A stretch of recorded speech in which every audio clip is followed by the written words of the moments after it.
सासू माँ, कहिए तो आपके और दीदी के लिए भी मंगवा दूँ। जाओ भाभी के पीछे भी जाए, कहीं अपने मायके वालों से कुछ घर की बातें न कर ले, कहीं कुछ सामान ना पकड़ा दे। सासू माँ ने अपनी बेटी कोयल को आंखों ही आंखों में इशारा किया और कोयल अपनी माँ का इशारा पाते ही चल दी भाभी के पीछे पीछे, अपना हमेशा वाला काम करने। कान और आंखें बिल्कुल चौकन्नी कर ली, कहीं कुछ छूट ना जाए। आखिर माँ को पूरी रिपोर्ट देनी थी। कोयल को आते देख मृदुला समझ गई कि इसे जरूर सासू माँ ने उसके पीछे पीछे भेजा है। उसकी नज़रबंदी मतलब कान लगाकर हर बात सुनने के लिए। फिर उसके बाद नमक मिर्च लगाकर अपनी माँ से बताएगी। मृदुला के मायके से जब भी कोई आता तो पहले तो सासू माँ उसे उसके मायके वालों के साथ 1 मिनट के लिए भी अकेला नहीं छोड़ती। हर समय उसे काम में ही उलझाए रखती और जहाँ जरा सा मृदुला उनके साथ अकेले बैठ जाए तो तुरंत बेटी को पीछे लगा देती। वो उसके मायके वालों के साथ ही ये चुगली की हरकत नहीं करती थी, बल्कि अगर मृदुला अपने पति मयंक के साथ होती तब भी वो दोनों माँ बेटी उसकी नज़रबंदी करती और कान लगाकर उनकी हर बात सुनती। बाद में तिल का ताड़ बनाती। पहले तो मृदुला इन सब बातों पर ध्यान नहीं देती थी, लेकिन पति पत्नी की हर समय नज़रबंदी करना उसको अच्छा नहीं लगता था। मृदुला के मायके से किसी का फ़ोन आता तो सासू माँ वहीं जमी रहती और बातें सुनती रहती। इस बात पर सख्त निगाह रखती कि मयंक अपनी पत्नी के लिए कोई सामान न ले आए। जहाँ मयंक कहीं बाहर से आता तो कोयल मृदुला को उसके पास जाने का कोई मौका नहीं देती, खुद ही उसके आगे पीछे नाचती रहती और ये देखती कि कहीं भैया भाभी के लिए कोई सामान तो नहीं ले आए हैं। एक दिन मयंक रात में बाहर से आया, डोरबेल बजी तो उस दिन कोयल की बजाय मृदुला ने जल्दी से दरवाज़ा खोल दिया। तब तक पीछे पीछे कोयल भी लपकती हुई पहुंच गई। वहीं छुपकर देखने लगी तो देखा मयंक ने एक काली थैली मृदुला को पकड़ाई और उसने जल्दी से अपने कमरे में रख दी।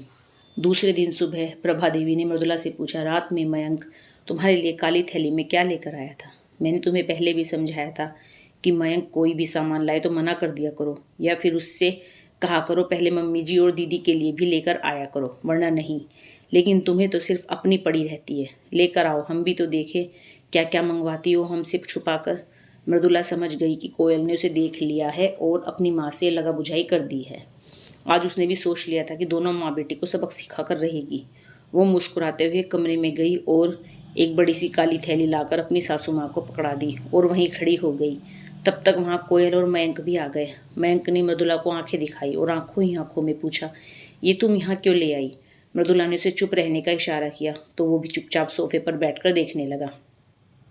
सासू माँ ने काली थैली खोली तो उसमें मृदुला के लिए अंडरगारमेंट, सैनिटरी पैड और एक छोटा सा पैकेट था।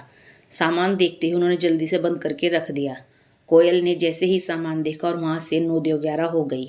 प्रभा देवी से न कुछ पूछते बन रहा था न कहते बन रहा था, क्योंकि बेटा मयंक भी सामने ही बैठा था। मृदुला बोली, माँ जी बताइएगा तो ये सब आपके और दीदी के लिए भी मंगवा दूंगी आपके बेटे से। आखिरी शब्द पर उसने जोर देकर बोला, जिसे सुनकर वो पानी पानी हो गई और कुछ बोलते नहीं बना। मृदुला ने कहा, माँ जी एक तो मैं मयंक से कुछ लाने को कहती नहीं हूँ, अगर वो लाते हैं तो मैं छुपाती नहीं हूँ, सबसे पहले आपको और कोयल को दिखाती हूँ। लेकिन कुछ चीज़ें ऐसी होती हैं जिन्हें हम सिर्फ पति से ही मंगवा सकते हैं और सबके सामने उनका ढिंढोरा भी नहीं पीट सकते। इसलिए कल जैसे ही उन्होंने मुझे पैकेट पकड़ाया मैंने तुरंत कमरे में रख दिया, क्योंकि उसमें कुछ ऐसा भी था जो मैं आपके सामने नहीं ला सकती थी, लेकिन फिर भी आपके और कोयल के सामने लाना जरूरी था, क्योंकि आप लोग समझती नहीं और हर बात पर मेरी निगरानी करती, जो कि गलत है। आप कोयल से मेरी हर बात पर नज़र रखने को, मेरी मयंक की बातें कान लगाकर सुनने को कहती हैं। ये क्या अच्छी बात है? कल को उसे भी ससुराल जाना है, अपनी इस आदत से अपना ही घर फोड़ लेगी वो।